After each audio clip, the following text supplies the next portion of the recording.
જય ભીમ, જય ભીમ, જય ભીમ, જય ભીમ, જય ભીમ. જય ભીમ.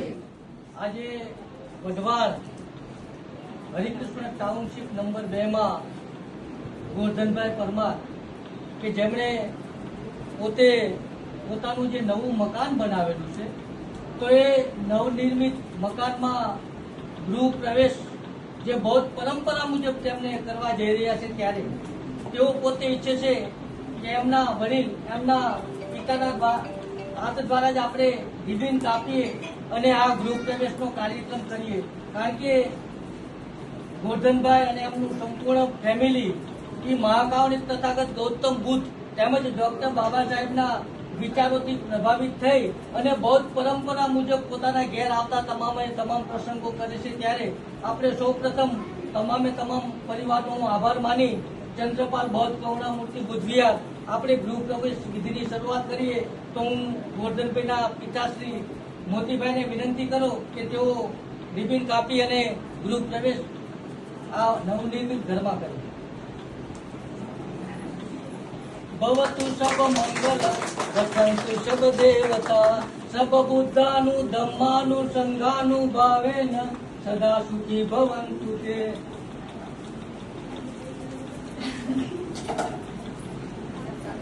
અહીં ગોરધનભાઈ પરમાર કે જેમણે પોતાનું નવનિર્મિત મકાન બનાવેલું છે, જે મકાન એક નાના એવા મહેલ જેવું લાગે છે. તો આપણે બૌદ્ધ પરંપરા મુજબ જ્યારે કોઈ વ્યક્તિ પોતાના નવા ઘરમાં જાય છે અથવા તો એક મકાનમાંથી બીજા ઘરમાં જાય છે, ત્યારે બૌદ્ધ પરંપરા અનુસાર એ ઘરમાં જવા માટેની બૌદ્ધ સંસ્કાર, જેને હિન્દુ ધર્મમાં તમે વિધિ કહો છો, એ પ્રમાણે કાર્યક્રમો થતા હોય છે. તો અહીં આપણે આ બૌદ્ધ પરંપરા મુજબ જે ગૃહ પ્રવેશ વિધિ કરીએ છીએ, એમાં સૌપ્રથમ મહાકાવનિક તથાગત ગૌતમ બુદ્ધના બુદ્ધરૂપના ચરણ કમલમાં આપણે પુષ્પ અર્પણ કરશું. મહામાનવ બોધિસત્વ સિમ્બોલ ઓફ નોલેજ ડોક્ટર બાબા સાહેબના તસવીરને આપણે ફુલાર કરશું, મીણબત્તી પેટાવશું, અગરબત્તી કરશું અને આપણે આ કાર્યક્રમની શરૂઆત ત્રિશળ અને પંચીલ લઈને કરશું. તો આપ સૌને નમ્ર વિનંતી કે આપ સૌ થોડી વાર શાંતિ રાખશે અને ગોરધનભાઈના પરિવારને હું વિનંતી કરું કે તેઓ, તેમના પપ્પા, તેમના ભાઈ, ગોરધનભાઈના ધર્મપત્ની, તેઓ બધા અહીં આવે. સૌપ્રથમ આપણે મીણબત્તી પેટાવી, ફુલાર કરીએ, પુષ્પ અર્પણ કરીએ અને ત્રિશૂળ પંચી લઈને કાર્યક્રમની શરૂઆત કરતા. સૌપ્રથમ મહાકાળી તથાગત ગૌતમ બુદ્ધના ચરણકમળમાં પુષ્પ અર્પણ કરશું.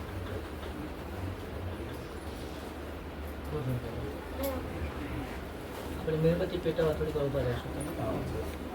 સૌ પોતપોતાની જગ્યાએ બેસો અને જે લોકો બાકી હોય પુષ્પ અર્પણ કરવા માટે આવી અને પુષ્પ અર્પણ આવી જશે. બેસી જાઓ, બંને પતિ પત્ની સામે બેસો. બેઠક માટેની ઓળખ છે. અહીં આપણે સૌ પ્રથમ મહાકાવનિક તથાગત ગૌતમ બુદ્ધના બુદ્ધરૂપના ચરણકમળમાં પુષ્પ અર્પણ કર્યા. મહામાનવ બોધિસત્વ સિમ્બોલ ઓફ નોલેજ ડોક્ટર બાબા સાહેબના તસવીરને ફુલાર કર્યા, મીણબત્તી પેટાવી. હવે જે લોકોને ત્રિશૂળ પંચીલ આવડતા હોય એ મારી સાથે બોલશે, અન્યથા આપ સૌ મૌન રહેશો અને થોડીક વાર આપ સૌ આંખો બંધ કરી બંને હાથ જોડીને બેસશો. અને હવે આપ સૌને નમ્ર વિનંતી કે બંને હાથ જોડી આંખો બંધ કરશો. નમો તત્સ ભગવતો અરહતો સમ્મા સંબુદ્ધસ્સ. નમો તત્સ ભગવતો અરહતો સમ્મા સંબુદ્ધસ્સ.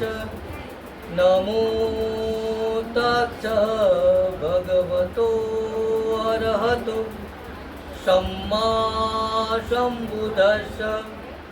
બુદ્ધં શરણં ગચ્છામિ, ધમ્મં શરણં ગચ્છામિ, સંઘં શરણં ગચ્છામિ, દ્વિતીયંપિ બુદ્ધં શરણં ગચ્છામિ, દ્વિતીયંપિ ધમ્મં શરણં ગચ્છામિ, द्वितीयंपि संघं शरणं गच्छामि, તત્યંપિ બુદ્ધં શરણં ગચ્છામિ તત્યંપિ ધમ્મં શરણં ગચ્છામિ તત્યંપિ સંઘં શરણં ગચ્છામિ પાણાતિપાતા વેરમણિ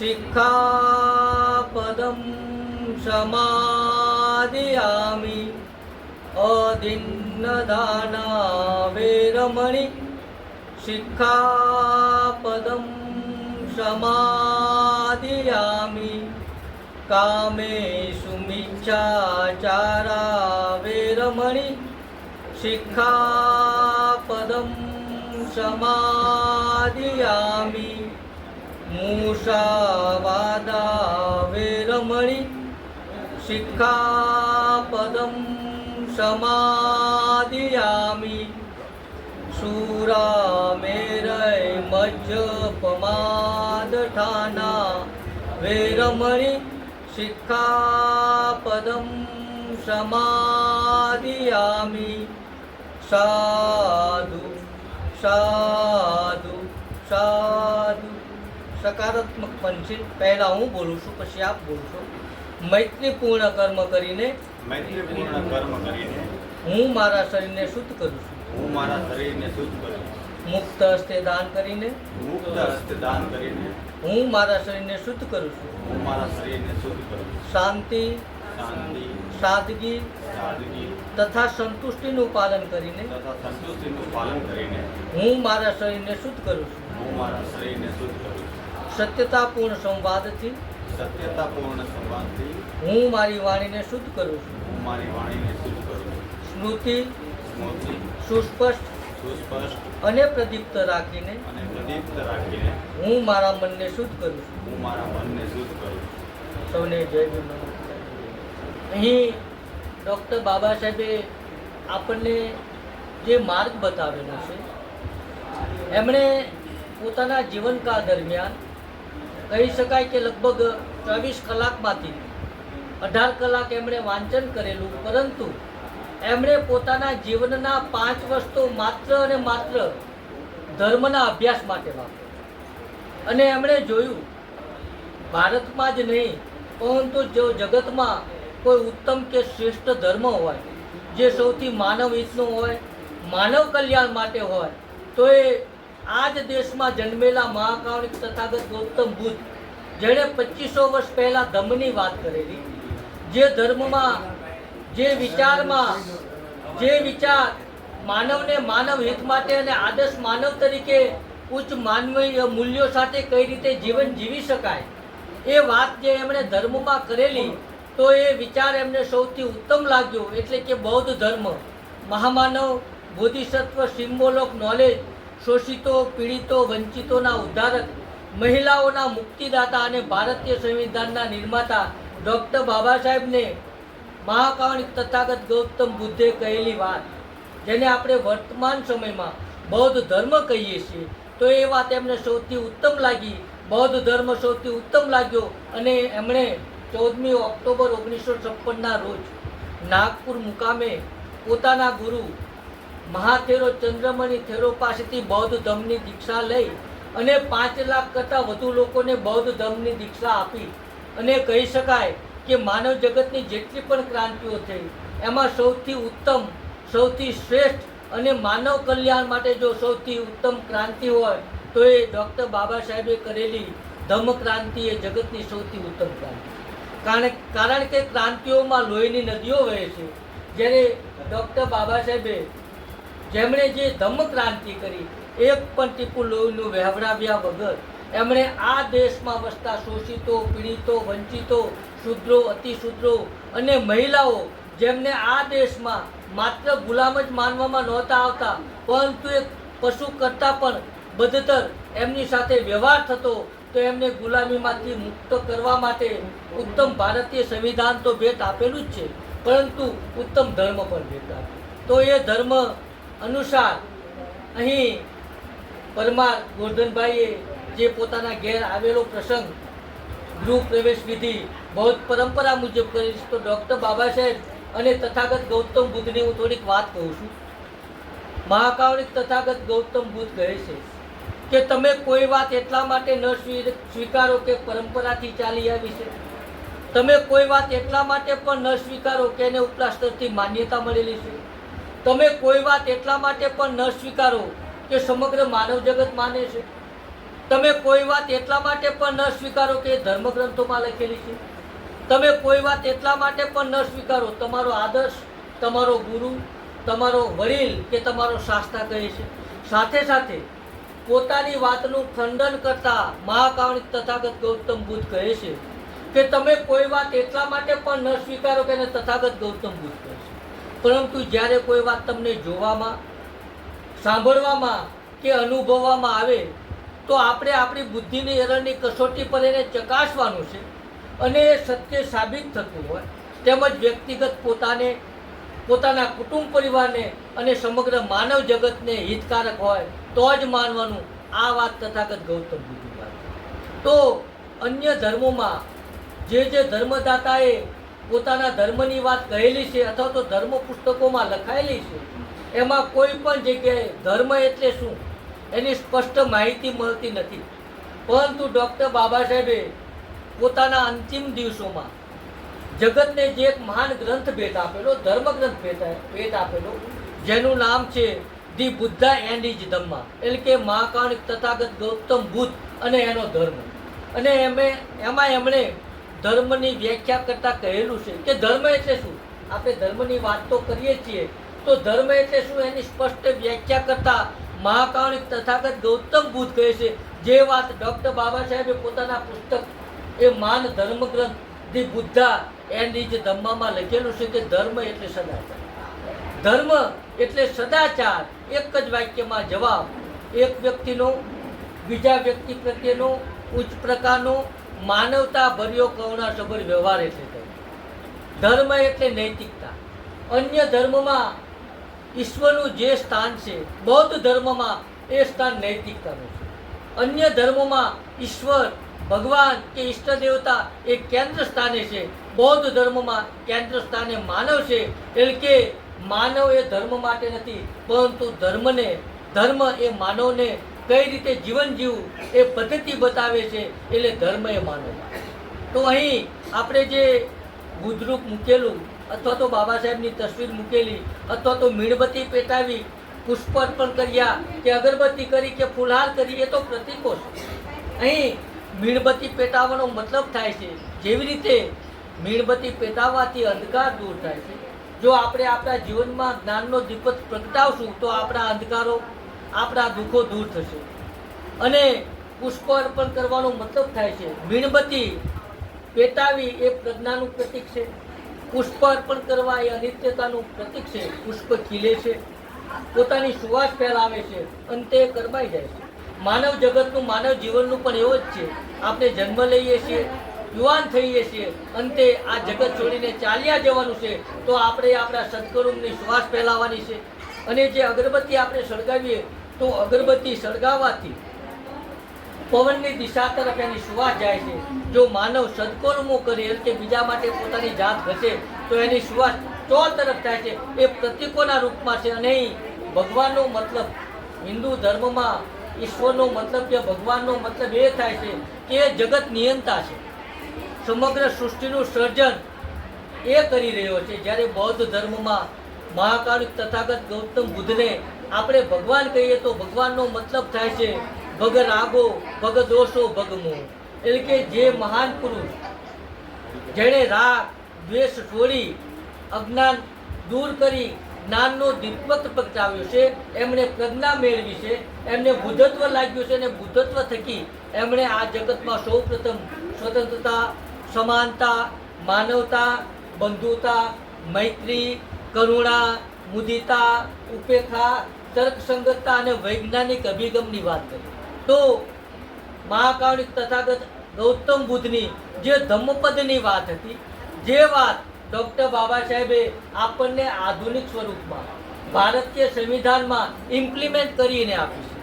ડૉક્ટર બાબા સાહેબે ભારતીય સંવિધાન જ્યારે સંસદ સભાને સુપ્રત કરે છે ત્યારે કોઈ પત્રકાર ડૉક્ટર બાબા સાહેબને સવાલ કરે છે કે બાબા સાહેબ, તમે જે ભારતીય સંવિધાનના આમુખમાં સ્વતંત્રતા, સમાનતા, બંધુતા અને ન્યાય આપેલા છે, એ સાંભળ્યું છે કે તમે ફ્રાન્સની ક્રાંતિમાંથી તમે લીધેલું છે. ત્યારે ડૉક્ટર બાબા સાહેબે કહેલું કે નહીં, મેં જે ભારતીય સંવિધાનના આમુખમાં સ્વતંત્રતા, સમાનતા, બંધુતા અને ન્યાય આપેલી છે, જે વાત એ મારા ગુરુ, મારા આદર્શ, મારા શાસ્ત્રા મહાકારુણિક તથાગત ગૌતમ બુદ્ધના વિચારોમાંથી પ્રેરણા લઈ અને આપેલું છે. કહી શકાય કે તથાગત ગૌતમ બુદ્ધના સમયમાં એ ત્રિપિટક, એ ધમ્મપદની વાત એ ભારતીય સંવિધાનમાં ડૉક્ટર બાબા સાહેબે આપણે ઇમ્પ્લિમેન્ટ કરવા માટે અને ગુલામમાંથી એક પશુ જેવા જીવનમાંથી આદર્શ માનવ તરીકેનું સન્માન મળે અને ઉચ્ચ માનવીય મૂલ્યો સાથે આપણે જીવન જીવી શકીએ, એના માટેની આ વાત છે.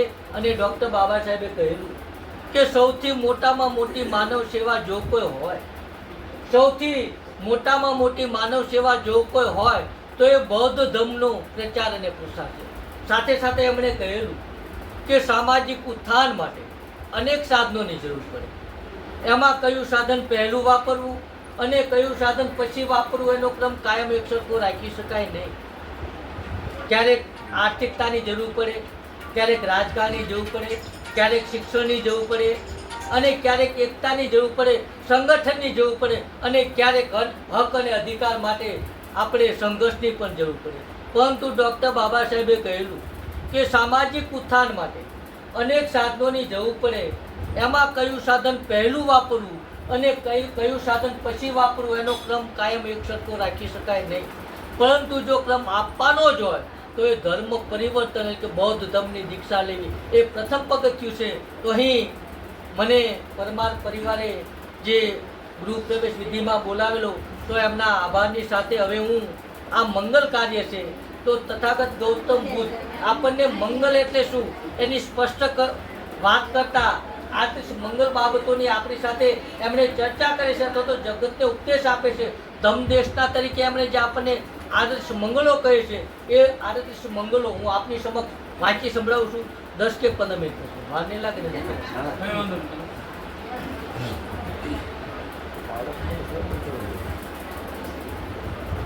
તમારા ટાઈમ મુજબ મારે કરવાનું છે.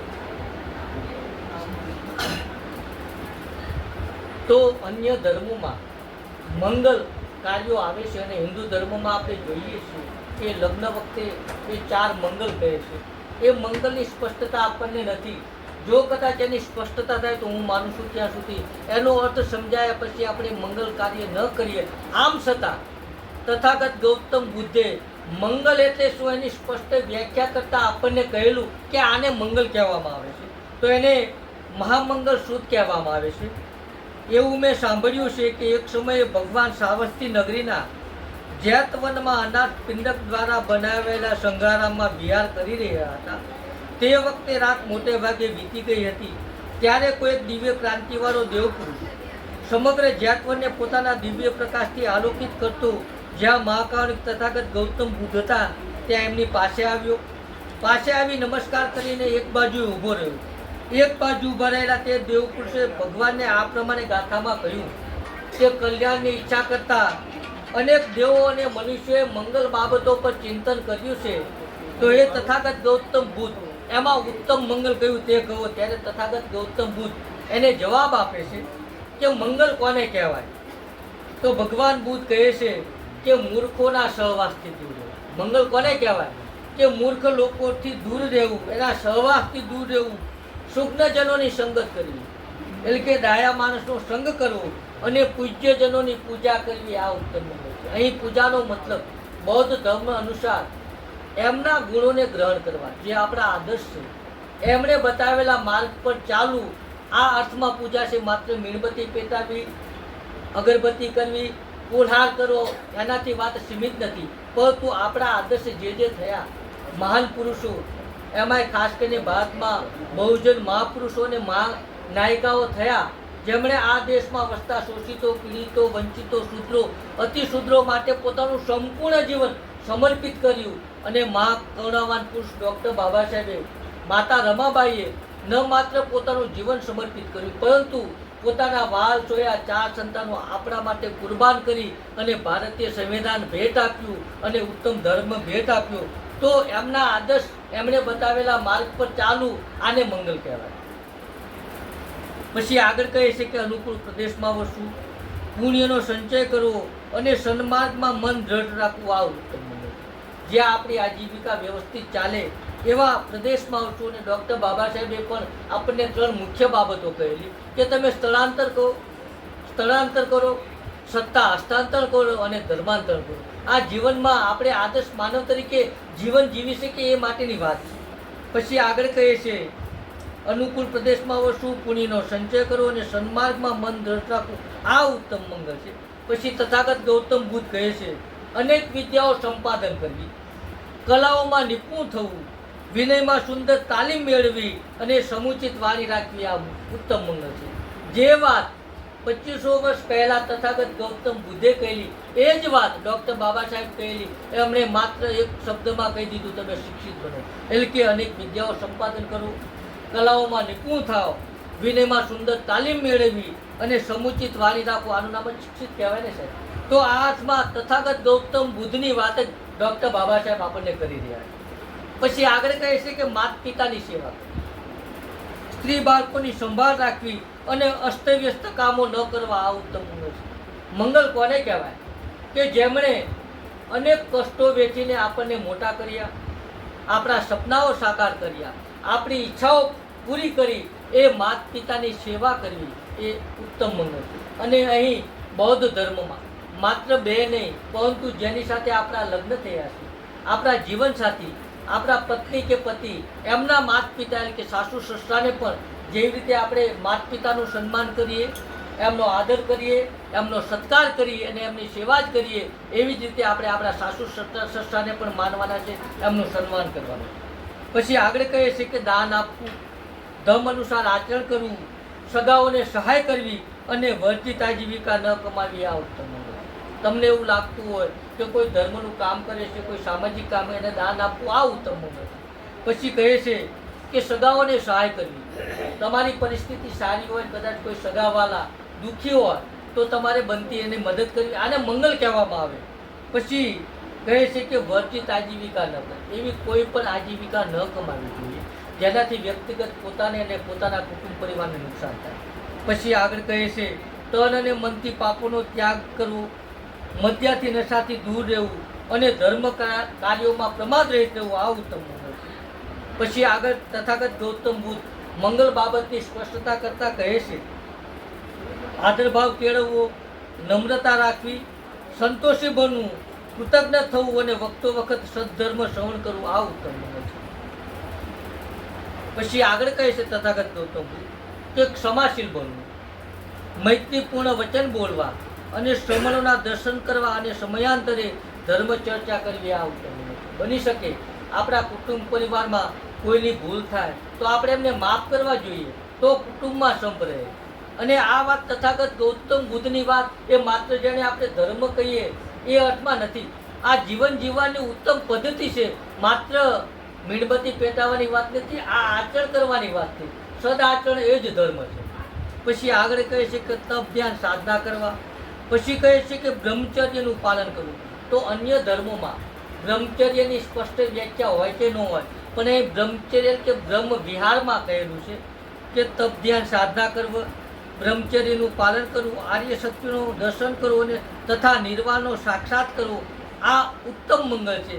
તો અહીં બ્રહ્મ વિહારની વાત કરતા તથાગત ગૌતમ બુદ્ધ કહે છે કે બ્રહ્મચર્ય એટલે શું? તો કે મૈત્રી, કરુણા, મુદિતા અને ઉપેક્ષા આ 4 આયામોનું જે જીવનમાં આચરણ કરશે અને ખરા અર્થમાં બ્રહ્મચર્યનું પાલન કર્યું કહેવાય. તો મૈત્રી એટલે શું? કારણ કે દરેકે દરેક શબ્દની જ્યાં સુધી આપણને સ્પષ્ટ વ્યાખ્યા ખબર નહીં હોય અથવા તો એ શબ્દ શું કહેવા માંગે છે એ આપણને સમજાય નહીં ત્યાં સુધી આપણે કોઈ વાત પૂરી રીતે સમજી નહીં શકીએ. તો તથાગત ગૌતમ બુદ્ધ તમામે તમામ શબ્દો, તમામે તમામ બાબતોની આપણી સમક્ષ એ સ્પષ્ટતા સરળ ભાષામાં કરે. તો કે મૈત્રી એટલે શું? તો કે જે લાગણી, જે ભાવ, જે હેત, જે પ્રેમ, જે મમતા, જે વહાલ આપણને આપણા પોતાના સંતાનો ઉપર હોય એ જ લાગણી, એ જ મમતા, એ જ વહાલ, એ જેદ, એ જ પ્રેમ જ્યારે જગતના તમામે તમામ માનવ જીવ અને સમગ્ર પ્રાણી જગત ઉપર ઉત્પન્ન થાય તો આને મૈત્રી કહેવાય. અને જ્યારે આ ભાવ તમારામાં ઉત્પન્ન થાય, મારામાં ઉત્પન્ન થાય, એ વ્યક્તિ ક્યારેય કોઈનો અન્યાય કરે ખરો છે? ડૉક્ટર બાબા સાહેબમાં મહાકાળી તથાગત ગૌતમ બુદ્ધ અને તમામે તમામ પુરુષોમાં એ મૈત્રી ભાવ સલોસલ ભરેલો હોય. એ પછી કરુણા. તો કરુણા એટલે શું? કે અન્યને દુઃખી થતા જોઈ એને દુઃખમાંથી બહાર કાઢવાની ભાવના પેદા થાય અને એ દુઃખ એમના દૂર કરે તો એને કરુણા કહેવાય. આપણે જોઈએ કરુણાવાન પુરુષ ડૉક્ટર બાબા સાહેબે હમણાં મેં જેમ તમને કહેલું કે એમણે આપણને દુઃખી થતા જોઈ દુઃખ જોઈ ન શક્યા અને આપણને પોતાના સંતાનો માની અને જેમ એમણે તો પોતાના 4 સંતાનો એટલા માટે કુરબાન કર્યા કે આ દેશમાં કરોડોની સંખ્યામાં મારા જે સંતાનો છે એ ભૂખ્યા ન મળે, એ ઘરબાર વગરના ન રહે, એ દવા વગરના ન રહે, એ શિક્ષણ વગરના ન રહે અને એ પશુ સમાન જીવન ન જીવે. માટે એ જગતના મહાકારુણિક તથાગત ગૌતમ બુદ્ધ પછી કહી શકાય કે ડૉક્ટર બાબા સાહેબ મહાકરુણાવાન પુરુષ તરીકે એમને ઉદાહરણ પૂરું પાડ્યું. પછી આગળ કહે છે કે મુદિતા અને ઉપેક્ષા, કે અન્યના સુખે સુખી અને અન્યના દુઃખે દુઃખી બની શકે. કોઈનું દુઃખ જોઈ અને આપણને એવું થાય એના દુઃખમાં સહભાગી થાય, પરંતુ અન્યના સુખે આપણે સુખી નથી થતા. તો ઈર્ષ્યાનો ભાવ કાઢવાની જે વાત છે તો એને કહેવાય મુદિતા અને ઉપેક્ષા, કે સુખ અને દુઃખ બંને પરિસ્થિતિ જીવન છે. આજે આપણે સુખ વૈભવમાં હોય, બની શકે કાલે દુઃખ પણ આવે. તો સુખ અને દુઃખ બંને પરિસ્થિતિમાં જેનું મન વિચલિત નથી થતું તો એને કહી શકાય કે જે આ મૈત્રી, કરુણા, મુદિતા અને ઉપેક્ષા 4 જે આયામો જીવનના છે એ આચરણમાં ઉતારે તો એને ખરા અર્થમાં બ્રહ્મ વિહાર કે બ્રહ્મચર્યનું પાલન કર્યું એમ કહી શકાય. પછી આગળ કહે છે લાભ હાનિ, યશ અપયશ, નિંદા પ્રશંસા અને સુખ અને દુઃખ એમ 8 પ્રકારના લોક સ્વભાવની સાથે પ્રસંગ આવતા જેનું ચિત્ત અસ્થિર થતું નથી પરંતુ શોક રહિત, નિર્મળ અને સુખરૂપ રહેશે. આ તેમનું ઉત્તમ મંગલ છે. અને આ પ્રમાણે આ રીતે મંગલ બાબતોનું આચરણ કરતા કોઈ પણ વ્યક્તિ કોઈ પણ જગ્યાએ પરાભવ પામતા નથી, સર્વત્ર કલ્યાણ મેળવે છે. આ તેમનું ઉત્તમ મંગળ છે. તો અહીં આ રીતે મંગલોની સાથે સાથે અહીં ગોરધનભાઈએ જે જગ્યાએ મકાન બનાવેલું છે તો જગતનો આ નિયમ છે, સૃષ્ટિનો આ નિયમ છે, પૃથ્વીનો આ નિયમ છે અને આ જીવનનું સત્ય છે કે જગતનું, સૃષ્ટિનું, પૃથ્વીનું ખંડન અને વિખંડન થયું છે, સર્જન અને વિસર્જન થયું છે. અહીં ગોરધનભાઈ પરમારે પોતાનું નવું મકાન બનાવેલું છે અને અહીં તેઓ પોતાના કુટુંબ પરિવાર સાથે રહેવા આવશે તો એમનું કુટુંબ પરિવાર ખૂબ જ સુખમય જીવન જીવે, આરોગ્યપ્રદ જીવન જીવે, તેમજ ડૉક્ટર બાબા સાહેબ અને બુદ્ધના વિચારો ઉપર ચાલીને એમના કુટુંબ પરિવારના જીવન જીવે, તેમજ ખૂબ જ શીલવાન બને.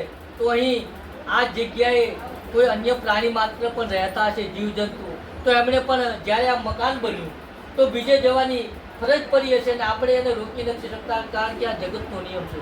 તો એ તમામે તમામ પ્રાણી માત્ર કે જીવ જેણે પોતાનો અહીં પહેલાં વાસ કરેલો હશે અને એમણે અહીંથી જવું પડ્યું હશે તો એ તમામે તમામ પ્રાણી જીવજંતુ ઉપર પણ આપણે કરુણા અને મૈત્રી વરસાવીએ.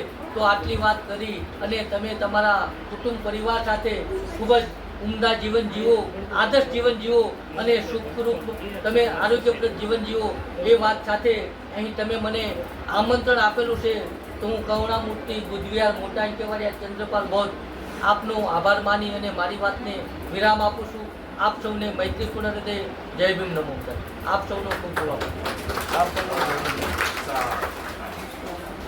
અને આજે એક ઐતિહાસિક દિવસ છે, વિશ્વ આદિવાસી દિવસ. અને ભારતમાં કહી શકાય કે અંગ્રેજોએ આખા દેશ ઉપર શાસન કરેલું પરંતુ આ દેશમાં જન્મ લેનાર એક આદિવાસી, તેઓ કદાચ ગ્રેજ્યુએટ નહીં હોય, મારા ખ્યાલ મુજબ ઓછું ભણેલા હતા અને માત્ર 24 વર્ષની ઉંમરે એમણે એવી ક્રાંતિ કરેલી અને સમગ્ર દેશ ગુલામ હતો પરંતુ બિરસા મુંડાએ પોતાનો એ ઝારખંડ વિસ્તાર અંગ્રેજોના તાબે પોતા જીવો ત્યાં સુધી ન થવા દીધો અને 24 વર્ષની ઉંમરે એમણે પોતાનું બલિદાન આપે છે. તો આ પ્રસંગે નટુભાઈ પરમાર કે જેઓ છત્રપતિ સાહુજી મહારાજ બૌદ્ધ વિહાર ચલાવે છે અને ડૉક્ટર બાબા સાહેબ અને મહાકાવિક તથાગત ગૌતમ બુદ્ધના વિચારોનો પ્રચાર અને પ્રસાર કરે છે. તો આ પ્રસંગે નટુભાઈ અહીં ગોરધનભાઈ પરમારને એમના કુટુંબ પરિવારને બિરસા મુંડા જય બિરસા મુંડા વિશ્વ આદિવાસી દિવસ નિમિત્તે ભેટ આપે છે. તો તેઓ ઊભા થશે અને એમના ભેટનો સહજ સ્વીકારશે. જય ભીમ, જય બિરસા મુંડા. નથી જામ.